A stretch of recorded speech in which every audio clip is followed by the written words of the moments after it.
বইয়ের পাতায় পড়া সেই বীরঙ্গনা সখিনা, যে বীরঙ্গনা সখিনার গল্প পড়ে কত কেঁদেছি, কত অভিভূত হয়েছি, কত আশ্চর্য মনে হয়েছে।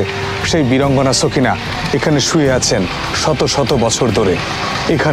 এটাই বীরঙ্গনা সখিনার সমাধি। এটি সেই ভয়ঙ্কর যুদ্ধক্ষেত্র যেখানে মোগলদের সাথে লড়াই হয়েছে বার ভূঁইয়া বংশধর ফিরোজ খাঁর সাথে। বীরঙ্গনা সখিনার বাবা ছিলেন দেওয়ান, মুঘল দেওয়ান ওমর খাঁ। ওনার বাসভবন ছিলেন এখানে এবং বীরঙ্গনা সখিনা বড় হয়েছেন এখানেই। এখান থেকে যুদ্ধের প্রস্তুতি নেওয়া হতো, সমস্ত হিসেব নিকেশ করা হতো রাজকার্যের, কিংবা সলা পরামর্শ সবকিছু এখান থেকে। কেমন আছে ইতিহাসের সেই বীরাঙ্গনা সখিনার বাড়ি? তাঁদের বংশধর কেউ আছে কি? এটি 400 বছরের পুরনো এক মহাকাব্যিক ঘটনা। দেখাবো সেই সময়ের টাকশাল কোথায় ছিল। এটি ব্রহ্মপুত্র। ময়মনসিং এই নদীর তীরে অবস্থিত।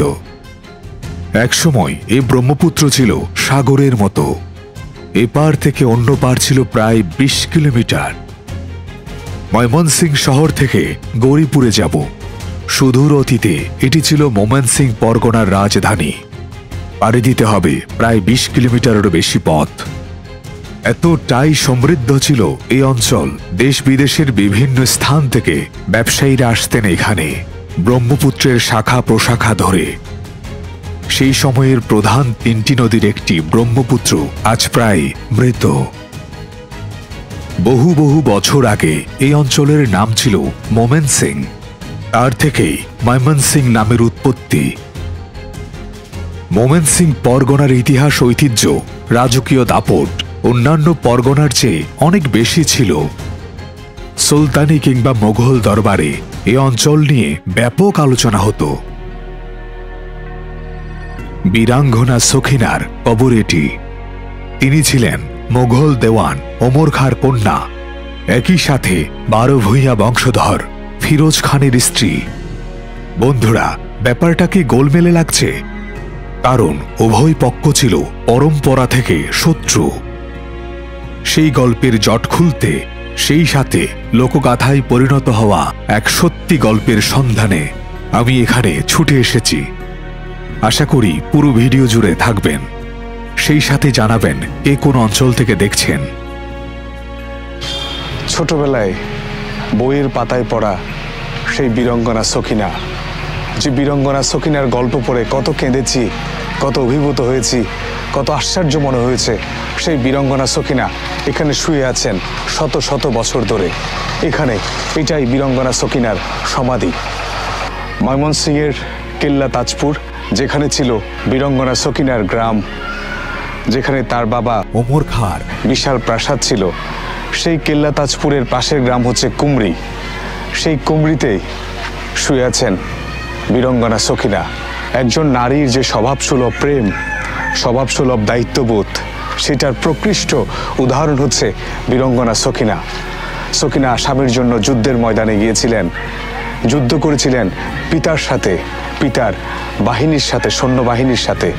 সমাধিস্থলের পাশেই যে পরিবেশটা, যে প্রকৃতিটা, সেখানে অনেক পুরনো, শত শত বছরের পুরনো এই গাছগুলো, অনেকগুলো গাছ মরে গেছে, আর কিছু কিছু গাছ এখনো টিকে আছে, অস্তিত্বের প্রমাণ দিচ্ছে। এই যে প্রাচীন পরিবেশটার প্রাচীন এক কবরে শুয়ে আছেন বীরঙ্গনা সখিনা। বীরঙ্গনা সখিনা ছিলেন তৎকালীন মোগল দেওয়ান ওমর খাঁর মেয়ে। উনি ছিলেন রূপবতী, খুবই সুন্দরী, সেই সাথে ছিলেন বিদ্যা বুদ্ধিতে অত্যন্ত পারদর্শী। তার এই বিদ্যা বুদ্ধির সুখ্যাতি এবং সুন্দরের সুখ্যাতি ছড়িয়ে গিয়েছিল দেশ থেকে দেশান্তরে। এই স্থান থেকে 50 থেকে 60 কিলোমিটার দূরত্বে আরেকটি ইতিহাস আছে। সেটা ছিল বাংলার স্বাধীন শাসক বার ভূঁইয়াদের আস্থানা করিমগঞ্জ, কিশোরগঞ্জের করিমগঞ্জ। সেখানে ইশাকার নাতি ফিরোজকা এই খবর জানতে পারে, অর্থাৎ সখিনার বিদ্যা বুদ্ধির পারদর্শিতার কথা জানতে পারে। প্রেমে পড়ে যান বিভিন্নভাবে। এই যে প্রেম, বিয়ের প্রস্তাব, এগুলো মেনে নিতে পারেনি মোগল দেওয়ান ওমর খাঁর। কারণ আপনারা জানেন মোগলদের সাথে বাংলার বারভূইয়াদের সবসময় একটা ক্লেশ লেগে থাকতো। যুদ্ধ হয়েছে অনেকবার, প্রত্যেকবারই মোগলদের সেনাবাহিনী পরাজিত হতো বাংলার বারভূইয়াদের কাছে। এমন পরিস্থিতিতে বারভূইয়াদের এক বংশধর বিয়ের প্রস্তাব পাঠাবেন মোগল দেওয়ান কন্যা কাছে, এটা একটু অস্বাভাবিক সেই সময়ের জন্য, সুতরাং মেনে নিতে পারেনি ওমর খাঁর। তিনি চলে যান দিল্লির সম্রাটের কাছে। তখন দিল্লির সালতানাতে ছিলেন জাহাঙ্গীর। ওনার থেকে সৈন্যবাহিনী নিয়ে যুদ্ধে ঝাঁপিয়ে পড়েন ফিরোজ খাঁর বিরুদ্ধে। সেই যুদ্ধে ফিরোজ খাঁ প্রথমবারের মতো পরাজিত হন, বন্দী হন। তারপর যুদ্ধ বাধে উভয় পক্ষে আরো কয়েকবার। একটা পর্যায়ে স্বামীর পক্ষ নিয়ে বীরাঙ্গনা সখিনা পুরুষের ছদ্মবেশে যুদ্ধে লিপ্ত হন পিতার বাহিনীর বিরুদ্ধে, অর্থাৎ মোগলদের বিরুদ্ধে। এটি সেই ভয়ঙ্কর যুদ্ধক্ষেত্র। ফিরোজ খাঁকে বন্দিদশা থেকে মুক্ত করার জন্য যেখানে প্রাণপণে যুদ্ধ করে যাচ্ছে একটা কিশোর, ঢাল তলোয়ার নিয়ে একটা সুন্দর শুভ্র কিশোর এর দর্পে অস্ত্র চালাচ্ছেন, এটা প্রতিপক্ষের অনেকেই ভাবতেই পারছে না। লক্ষ্য যেখানে অটুট, মৃত্যু যেখানে তুচ্ছ, সেখানে হারাবার কিছু থাকে না। এক সুন্দর কিশোরের তলোয়ারের হিংস্রতা সেদিন দেখেছে মোগল বাহিনী। এই স্থানের আকাশ বাতাস প্রকম্পিত হচ্ছে সেই যুদ্ধে। সেই পুরুষ ছদ্মবেশী কিশোর আর কেউ নয়, সখিনা। সে সময় ফিরোজ খান বন্দী ছিলেন মোগলদের হাতে। পুরো সৈন্যবাহিনী অর্থাৎ ফিরোজ খানের সৈন্যবাহিনীর মধ্যে ছড়িয়ে দেওয়া হলো যে ফিরোজ খান বীরাঙ্গনা সখিনাকে তালাক দিয়েছেন এবং তাদের হাতে তালাকনামা আছে। এই কথা কোনো না কোনোভাবে সেই পুরুষ ছদ্মবেশী সখিনার কানে গেল এবং তিনি ঘোড়া থেকে লুটিয়ে পড়লেন মাটিতে। এই খবর আসলে সহ্য করতে পারেনি, কিন্তু এই খবরটা ছিল একটা মিথ্যা খবর। দেখলাম মানুষের দুটি রূপ। ধারালো অস্ত্রের আঘাতকে ভয় পায়নি যে নারী, অথচ দুঃখজনক সংবাদ সহ্য করতে না পেরে মারা গেলেন একই স্থানে সেই অবস্থায়। এমনও ভালোবাসা হয়। পুরো আকাশে বাতাসে শোকের ছায়া, এটা কেউ মানতে পারেনি। এটা একটা অত্যন্ত দুর্লভ প্রেমের গল্প এবং এটা একটা সত্যি গল্প। এটা ঘটেছিল এই স্থানে। একটা সময় ফিরোজ খানকে মুক্তি দেওয়া হলো, কিন্তু ফিরোজ খান তার নিজের আস্থানায় গেলেন একবার, কিশোরগঞ্জের করিমগঞ্জে। সেখানে তার প্রাসাদে গিয়ে চলে এলেন এক কাপড়ে। তারপর থেকে এখানেই এই কবরস্থানে বসে জীবনের শেষ দিন পর্যন্ত এখানেই ছিলেন। এখানেই থাকতেন তার প্রেয়সীর কাছে, তার স্ত্রীর কাছে, যেই স্ত্রী তার জন্য ছদ্মবেশে যুদ্ধ করেছিলেন তার পিতার বিরুদ্ধে। সেই স্ত্রীর পাশে বসে স্ত্রীর কবরের পাশেই কাটিয়ে দিয়েছেন সারাটা বছর। এক সময় পাগলের মতো হয়ে মারা যান। হঠকারী মিথ্যে সংবাদে সে কিশোর যখন ঘোড়া থেকে লুটিয়ে পড়ে মাটিতে, খুলে যায় তার শিরস্থান, লম্বা সুন্দর এলোকেশে চুল বেরিয়ে পড়ে। এক বিশাল যুদ্ধের ময়দান দেখল। এ কোনো কিশোর নয়, এ হলো মোগল দেওয়ান ওমর খাঁর কন্যা, ফিরোজ খানের স্ত্রী, এই যুদ্ধের সেনাপতি, একজন শক্তিশালী মানুষ, যুদ্ধংদেহী শরীরে স্বামীর প্রতি ভালোবাসায় পরিপূর্ণ এক যোদ্ধা, পুরুষ যোদ্ধার ছদ্মবেশী নারী সখিনা। বন্ধুরা, বীরাঙ্গনা সখিনার সমাধি দেখলাম সে যুদ্ধের ময়দান, শুনলাম তার বীরত্ব গাথা। চলুন এবার দেখে আসি তার বাড়ি, যেখানে তিনি বড় হয়েছেন, বেড়ে উঠেছেন, দেখেছেন মোঘলি শৌর্য বীর্য, শিখেছেন যুদ্ধবিদ্যা। চলুন এবার যাই সেই গ্রামে, কেল্লা তাজপুর, সেই কুমরি গ্রামের পাশের গ্রাম। এখানেই ছিল তাজপুর দুর্গ, সেখানেই যাচ্ছি আমরা। সুলতান দ্বিতীয় সাইফুদ্দিন ফিরোজ শাহের আমলে এই দুর্গটি নির্মাণ করা হয়েছিল প্রায় 500 বছর আগে, বর্তমানে অস্তিত্বহীন। 16 শতকের শেষ দিকে বারভূইয়াদের উত্থানকালে এ দুর্গের অধিপতি উসমান খানের মিত্র নাসির খান এবং দরিয়া খানের নিয়ন্ত্রণে ছিল। 1611 খ্রিস্টাব্দে নাসির খান এবং দরিয়া খান মোগলদের কাছে আত্মসমর্পণ করেন। দুর্গটি চলে আসে মুঘলদের অধীনে।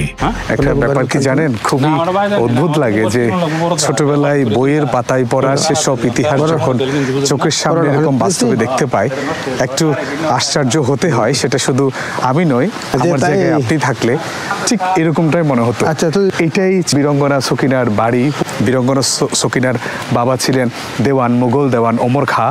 ওনার বাসভবন ছিলেন এখানে এবং বীরঙ্গনা সকিনা বড় হয়েছেন এখানেই। এখান থেকে যুদ্ধের প্রস্তুতি নেওয়া হতো, সমস্ত হিসেব নিকেশ করা হতো রাজকার্যের কিংবা সলা পরামর্শ সব কিছু এখান থেকে। এবং তারই উত্তর পুরুষ হিসেবে এখনও এই যে ওনারা আছেন। প্রতিবারের মতো এবারও আমার আশ্চর্যের শেষ ছিল না। ইতিহাসের পাতায় স্থান পাওয়া যখন কোনো ব্যক্তির বাড়িতে যায়, আমার ঠিক তেমনটাই মনে হয় প্রতিবার।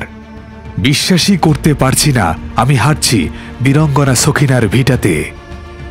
একসময় যেখানে ছিল ওমর খাঁর দুর্গ, এই অঞ্চলের মোগল সাম্রাজ্যের সবকিছু নিয়ন্ত্রণ হতো এখান থেকেই। ক্যামেরা ছেড়ে ভিটার এপাশ থেকে ওপাশে পাইচারি করছিলাম, কিন্তু আপনাদের দেখানোতে আমার বেশি ভালো লাগে, তাই পরক্ষণেই শুরু হলো ক্যামেরা রোল। বীরাঙ্গনা সখিনার বংশধরদের আতিথেয়তায় মুগ্ধ হয়েছে। প্রাচীন অবশিষ্ট খুঁটিনাটি যা দেখিয়েছেন আমাকে, দেখাবো আপনাদেরও। আমি দেওয়ান খালেদুজ্জামান খান, আমি উমর খাঁর বংশধর। পূর্বপুরুষ থেকে আমরা দেওয়ান বংশ। তারপর এই বীরাঙ্গনা সখিনার সাথে আপনার এই যে কুমরির গ্রামে ওনার মাজার আছে, উনি এখানে যুদ্ধ অবস্থায় মারা গিয়েছিল। গ্রামের চতুর্পার্শ্বে মাটির দেওয়াল ছিল, এখনও সেটা আছে, কোনো জায়গায় বিধ্বস্ত হয়ে গেছে, কোনো জায়গায় টিকে আছে। উমর খাঁর এক বোন ছিল নাম চিমুরানি, উনি একটা পুকুর খনন করছেন ওনার নামে, এটা হলে চিমুরানি পুকুর, 16 আড়া সম্পদ নিয়ে। এখন পুকুরটা ওইসব বিধ্বস্ত হয়ে গেছে, আগে অনেক বড় ছিল। আমাদের গ্রামে একটা হাতির পিলখানা আছে। ব্রিটিশ সরকার ওই যে কেল্লা তাজপুর তখন জঙ্গলময় এলাকা ছিল, লোক বসবাস কম করতো। তখন আপনার ঈশ্বরগঞ্জে তখন আপনার একটা কাছারি ছিল, সেই কাছারি থেকে ব্রিটিশ সরকার দেওয়ান বংশের কে আছে তার খোঁজ নেওয়ার জন্য সেখান থেকে এক লোক পাঠাইছিল। সে জঙ্গলময় জায়গা দেখিয়ে ভয় পায় চলে গেছে। বীরঙ্গনা সখিনা আমরা পূর্বপুরুষ থেকে যেটা আমরা মনে করি বংশধর হয়ে আসছি, বীরঙ্গনা সখিনা আমরা বংশধর। এখনও মনে করেন যে আমাদের মাটির নিচে যে পূর্বপুরুষের যে একটা সীমানা আছে রাজবাড়ির বংশ, সেটা যেখানে করা যায় সেখানে দেওয়ানবাড়ি মনে করেন মাটির নিচে এখনও ইটের জিনিসপত্র পাওয়া যায়। তার থেকে যখন আমাদের মানে চাচারা ছিলেন, তারা এই জাদুঘরে একটা পিলার এবং একটা ঘটি, একটা তরোয়াল এটা জমা দেওয়া হয়েছে। মাটির নিচে কোথা দিলে ইট পাওয়া যায়, পুরাটা ইট। আমাদের বংশদের যে এরিয়াটা আছে পুরাটা ইট। আর এটা চতুর্পাশে আমরা হলো মাটির দেওয়াল ছিল। আমার যতটুকু ধারণা দেখছি আমরা আমার বয়সে, চতুর্পাশে মাটির দেওয়াল। ওই সখিনা বেগে যখন চলতেন ঘোড়া দিয়ে উপর দিয়ে, আর নৌকা দিয়ে হলো চারপাশে এটা আপনার ভ্রমণ করতেন। এটা আমরা দেখছি। তো এখনও স্মৃতি আছে, কখনো স্মৃতি আছে, মানুষ ধরে রাখছে, এটা খাটে নেই, আছে এখনো, আপনার এই স্মৃতিগুলো আছে এখনো বিভিন্ন জায়গা থেকে এখনো মানুষ আসে এটা দেখার জন্য। যেমনটা বলেছিলাম ভিডিওর শুরুর দিকে, এই গ্রামের পাশেই ছিল বিশাল বড় নদী। কালের পরিক্রমায় শুকিয়ে গেছে সেসব নদী, সেই নদী হয়ে গেছে ফসলি মাঠ। এই নদী দিয়েই সৈন্যরা এসেছিল। দেওয়ান খালেদুজ্জামান খান চাচার সাথে আমরা একটু সেই সময়ের যেসব পুরনো স্থাপত্যের যেসব অংশ এখনো টিকে আছে, যেমন দিঘি, যুদ্ধের ময়দান, সেই সাথে আরো যা যা দেখাবেন সেসব দেখার জন্য আমরা মুরব্বির সাথে যাচ্ছি। জনাব খালেদুজ্জামান চাচার সঙ্গে হেঁটে চললাম, যদি কোনো প্রাচীন নিদর্শনের দেখা পাই। এটা কি? ওইটা আপনার ওইটার নিশ্চয়ই আপনার মাটির দেওয়ালটা পাওয়া গেছে। এটা হ্যাঁ, ওই সাইডটা থেকে। আচ্ছা আচ্ছা, এই যে এখান থেকে কোন পাশ পর্যন্ত? ওটা সবটা ওই যে আসছি প্রথম এই পুকুর থেকে এই পর্যন্ত সবটাই এর প্রাচীর পাওয়া যায়। আচ্ছা, এখানে এই বরাবর একটা প্রাচীর পাওয়া গিয়েছিল, মাটির প্রাচীর। এইগুলা যে দেখেন, এইগুলা যে গর্ত করলে এই যে দেখেন, এই যে ছোটখাটো ইট না, এইগুলো মাটির নিচ থেকে বাইরে। আচ্ছা, এই যে আমরা এখনো দেখতে পাচ্ছি যে ইটের টুকরো, এগুলো সেই সময় প্রাচীরের ইট। জি, এই প্রাচীরের এই যে দেখেন, এই যে দেখেন, এই যে দেখেন, হ্যাঁ হ্যাঁ, এই দেখছেন, এই যে এটা হলো মাটি দিয়ে আর কি। এখানে একটা প্রাচীর ছিল সেই সময়ের, এই যে সরাসরি দেখেন, এই যে ইটের মতো দেখা যায়। হ্যাঁ হ্যাঁ হ্যাঁ, এই যে একটা লাইন ধরে একটা প্রাচীরের যে ভগ্নাবশেষ আমরা দেখতে পাচ্ছি, যে ইটগুলো দেখা যাচ্ছে। তারপরে একটা সীমানা ছিল, একটা প্রাসাদের সীমানা বা কেল্লার সীমানা ছিল। আপনার যে উমর খা, ওনার যে বিবি সকালবেলা যে গোসল করতেন, বুঝছেন, সেটা এই একটা নালা ছিল। ওই নালা দিয়ে ওই সামনের যে পুকুরটা, এই থেকে পানি আনিয়ে আমরা এই পুকুরটাতে রাখতো। আচ্ছা আচ্ছা, এইটা হলো মিঠা পুষ্কুনি। আচ্ছা, এটাই মিঠা পুষ্কুনি। হ্যাঁ, এইটার মধ্যে রাখতো। আর এই পানি দিয়ে উনি সকাল গোসল করলে আবার এই পানিটা ওই দিক দিয়ে একটা নালা ছিল, ওই দিক দিয়ে আউট করে দিত। আচ্ছা আচ্ছা, এটা হলো মিঠা পুষ্কুনি। মিঠা পুষ্কুনি, তার মানে এটা একটা লেয়ার ছিল। ধরুন ওটা সবচেয়ে উঁচু, এটা একটু নিচু, তার চেয়ে এটা একটু নিচু। ওখান থেকে পানি আনা হতো। পানি আনার পরে এটা যখন পুরাইতো, আবার এখানে গোসল করা শেষ হলে পানিটা পরেরটাতে চলে যেত। এমন রাজকীয় একটা ব্যাপার ছিল। আসলেই তো এই যে এদিক দিয়ে নামতে পারবেন, আস্তে করে এদিকে নামতে পারবেন। এই যে দেখুন পুকুরের পাড়ে আমাদের খালেদুজ্জামান চাচা মুরব্বী যেটা বললেন, দেখুন এখানে যে এক সময় প্রাসাদ ছিল বা প্রাচীর ছিল, তার মোক্ষম প্রমাণ এখানে রয়ে গেছে। দেখুন পুকুরের পাড়ে, যে পুকুরের পানি এখন শুকনো, তাই দেখা যাচ্ছে ইট, সব ইট, এই যে সেই সময়ের ইট। এমনকি হাড়ি পাতিলের কিছু ধ্বংসাবশেষ এখন রয়ে গেছে সেই সময়ের ইট, পাতলা ইট। দেখুন এটা কোনো এই সময়ের ইট না, এটা হচ্ছে সেই সময়ের ইট, পাতলা চিকন। পুকুরের চতুর্পাশে এরকম ব্যাপারটা লক্ষ্য করা যাচ্ছে। এখানেও সেম অবস্থা, একই অবস্থা। এই যে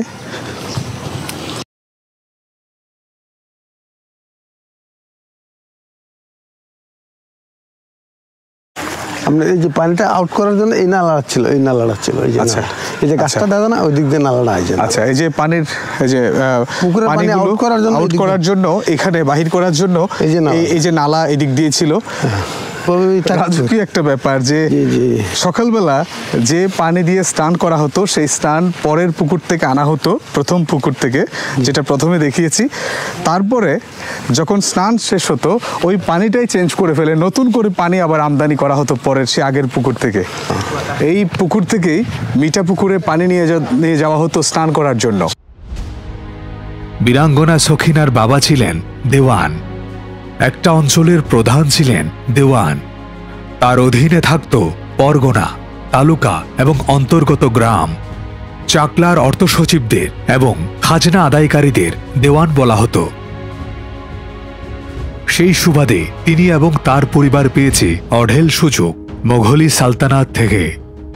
ক্ষমতার অধিকারী হওয়ার ফলে যতটুক রাজসিক সুবিধা পাওয়া যায় তার সবটুকুরই সদ্ব্যবহার করেছেন। ওমর খাঁর স্ত্রী তথা বীরাঙ্গনা সখিনার মায়ের স্নান বিলাস দেখে এটা সহজেই অনুমান করা যায়। এবার যাব পিলখানা এবং টাকশাল দেখতে। এটা দিয়ে না? আচ্ছা, এটা হচ্ছে এই গ্রামের সীমানা। আমরা যে এই গ্রামের নাম হচ্ছে কেল্লা তাজপুর, এবং যে কেল্লা শব্দটা, এই কেল্লা শব্দটা আসছে এখানে একটা কেল্লা ছিল, মাটির, মানে চতুর্দিকে মাটির একটা কেল্লা করছিল। এই তাদের যে ভিটার, যে বসত ভিটা কিংবা যে স্থান, এটার একটা মাটির কেল্লা ছিল চৌপাশে, চতুর্দিকে একটা, এই যে এখানে একটা আমরা উঁচু অংশ দেখতে পাচ্ছি, তাও এই বরাবর হয়ে এই যে এখানে চলে গেছে, এবং এই কেল্লা দিয়ে সরাসরি চলে গেছে সারা গ্রাম এর ভিতরে। এবং এখানেই বীরাঙ্গনা সখিনা এবং তার বাবা যিনি ছিলেন ওমর খাঁ, উনি ঘোড়দৌড় করতেন। এই সেই কেল্লা। সামনে ছিল পিলখানা, যেখানে হাতি থাকতো। রাজকার্যের জন্য অনেক ধরনের হাতির প্রয়োজন ছিল, এবং সেই হাতিকে পিল বলে। তো ওই পিলখানা ছিল সামনে। আমরা এখন চাচার সাথে ওইদিকে যাচ্ছি। ওইটা সামনে যেটা, ওইটা হাতির পিলখানা, ওইটা এখানে হাতি থাকতো। আচ্ছা আচ্ছা, এই যে এখানে না? জি। আচ্ছা, হ্যাঁ, এটা একটা সীমানা প্রাচীর সৃষ্টি করেছে, এবং এখানেই ছিল পিলখানা, এবং ওখানে কেল্লা তাজপুরের কেল্লা। কেউ বলবে যে আসলে কেল্লা তাজপুরের সেই কেল্লাটা এখানেই ছিল? এখানে ছিল অবশ্যই। এটা আমাদের জানা তো পূর্ব। এইটা হাতির পিলখানা, এটাই না?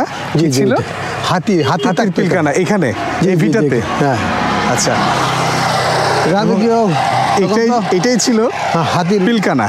এটা অনেক বড় ছিল, এখন ছোট হয়ে গেছে আর কি। আচ্ছা, এটা অনেক বড়। এই জায়গাটা সবটাই ছিল, এটা হয়তো করতে হয়ে গেছে, যে কারণে এটা নমুনা রয়েছে শুধু এইটুকু হাতির পিলখানা। আচ্ছা আচ্ছা এটা এখানে হাতি রাখতো রাজা বাদর খারা আর কি। আচ্ছা, এই যে এখান থেকে খুবই ছোট, খুবই ক্ষুদ্র একটা ছোট্ট একটা বাড়ি দেখা যাচ্ছে, আপনারা হয়তো দেখতে জি, জি, পাচ্ছেন জি, না, জি। ওটাই হচ্ছে পোদ্দার বাড়ি, যেটাকে আমরা টাকশাল বলি। এক সময় এটা টাকশাল ছিল, এখানে মুদ্রা বানানো হতো, টাকা বানানো হতো। আমরা ওদিকে যাওয়ার চেষ্টা করব আর কি। 1459 থেকে 1474 সালের মধ্যে এই টাকশালটি নির্মিত হয়। এই টাকশালটি পোদ্দার বাড়ি নামে পরিচিত। সে সময় এখানকার শাসনকর্তা ছিলেন সুলতান রুকনুদ্দিন বারফক শাহ। তিনি ছিলেন ইলিয়াস শাহী বংশের দ্বিতীয় সুলতান। এই অঞ্চলে আরও 10টি টাকশালের সন্ধান পাওয়া যায়। এই যে এখানে দূরে একটা গাছ দেখা যাচ্ছে, বেশি দূরে না, অল্প দূরেই, এই যে কাছেই মোটামুটি বলা যায়, তার সাথে ছোট্ট একটা ঘর, এবং সেখানে এই যে রাস্তার পরে একটা ছোট্ট নালা, নালার পরে জমি, জমির পরে এই যে এই ব্যাপারটাই ছিল পোদ্দার বাড়ি। যে পোদ্দার বাড়ি ছিল, টাকশাল নামে পরিচিত ছিল এক সময়। এখানেই অত্র অঞ্চলের যখন সেই সময়ের বেশ কয়েকশো বছর আগে, এখানে সুলতানি আমলে, বিশেষ করে মুঘল আমলের আগে সুলতানি আমল যখন ছিল, সে সময় মুদ্রা বানানো হতো এখানে। আপনারা আমার কয়েকটা ভিডিওতে দেখেছেন, আমি সোনারগাঁয়ের টাকশাল দেখিয়েছি, বিভিন্ন অঞ্চলে টাকশাল ছিল, এবং এই ময়মনসিংহ জেলাতেই 7টা টাকশাল ছিল। যে 7টা টাকশাল ছিল, একসময় ময়মনসিংহ ছিল স্থানিকভাবে খুবই উন্নত এবং প্রয়োজনীয় গুরুত্বপূর্ণ একটা জায়গা ছিল। তারই প্রমাণ করে যে এখানে টাকশাল কতটা ছিল। এই অঞ্চলে ছিল 7টা টাকশাল, তার মধ্যে একটা টাকশাল এখানে ছিল এই অঞ্চলে। এখন দেখুন, এই ধুধু প্রান্তর খোলা মাঠ দেখে বোঝার কোনো উপায় নেই যে এখানে একসময় টাকশাল ছিল। এই যে দেখুন, ধানি জমি, কে বলবে এখানে মুদ্রা উৎপাদন হতো, এবং রাষ্ট্রের একটা গুরুত্বপূর্ণ অংশ ছিল। মানুষ এখানে আসতেন, বড় বড় মানুষ মুদ্রা বানাতেন। এই সেই তার চারপাশ, এবং এটাই সেই টাকশাল। এবার যাব চিমুনরানী পুকুরে, যে পুকুরের চারপাশে 4টি গ্রাম। চিমুনরানী ছিলেন বীরাঙ্গনা সকিনার ফুফু, একজন ক্ষমতাবান রমণী। এই পুকুরটা অনেক বড় ছিল। ও 16 আরা সম্পর্কে অনেক 16 আরা। 16 আরা মানে এই যে এই যে এখানে একটু দেখাও, মানে এই পুকুরটা থেকে শুরু করে ভীষণ একটা বড় একটা পুকুর ছিল। পাশে ওই যে বাড়িগুলা দেখা যায় না, ভীষণ একটা বড়, ওই যে বাড়িগুলা দেয় এই পর্যন্ত। আচ্ছা, ভীষণ একটা বড় পুকুর ছিল। সেই পুকুরটা ধীরে ধীরে ছোট হয়ে গেছে বিভিন্ন সময়ের আবর্তে, কালের আবর্তে, বংশ পরম্পরায় বিভিন্ন ভাগে ভাগ হয়েছে। একটা পর্যায়ে পুকুরটা ছোট হয়ে গেছে। তো এটা ভীষণ একটা বড় পুকুর। এখন এটা চাষাবাদ হয়, চার্জির হাওলায় চলে গেছে তাই। আচ্ছা, আসুন, যান আপনি আসুন আগে। আর সামনের দিকে যাবেন? আর না যাই তাহলে। চিমুনরানী ইতিহাসে থাকার জন্য এই পুকুরটি খনন করেছিলেন। পূর্ব পাশে কেল্লা তাজপুর, পশ্চিম পাশে বালুয়াকান্দা, উত্তর পাশে সিংড়াগঞ্জ এবং দক্ষিণ পাশে কান্দা গ্রাম। বন্ধুরা, ইতিহাসের একজন মহিষী নারী ছিলেন বীরাঙ্গনা সখিনা, যার জন্য প্রাচীন ময়মনসিংহ গর্ব করত।